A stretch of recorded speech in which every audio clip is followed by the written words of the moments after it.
Journalist అంటేనే చాలా మంది తెలుసు ప్రశ్నించడం అంటే అది ఎంతో సాహసోపేతమైనది జర్నలిజం.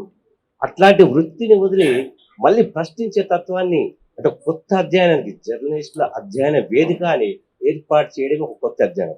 మన తెలుగు రాష్ట్రాలు ఇంతవరకు ప్రశ్నించే తత్వం ఓన్లీ జర్నలిస్టులకు ఉంటుంది. కానీ జర్నలిజం నుంచి బయటకు వచ్చిన తర్వాత అటువంటి సంస్థను ఏర్పాటు చేసి ఒకటి రెండు కాదు అనేక ఇప్పటి వరకు చాలా మంది పెద్దలు చెప్పారు.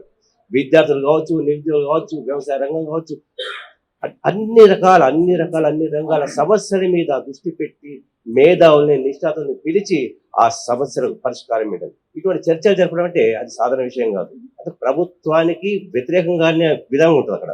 సో అటువంటి సాహసోపేత నిర్ణయాలు తీసుకోవడం ద్వారా జర్నలిస్ట్ అధ్యయనం ద్వారా అనేక సమస్యలు పరిష్కరించి ఆ తర్వాత ఉద్యమకారుడుగా చాలా వరకు కూడా ఆయన ఎన్ఎస్ఏ కావచ్చు, అంతకుముందు ఆ తర్వాత ఢిల్లీలో జర్నలిస్ట్ కావచ్చు, రకరకాల ఉద్యమాలు చేయడం జరిగింది. కానీ ప్రస్తుతం ఇప్పటివరకు చెప్పారు టీశాట్ గురించి.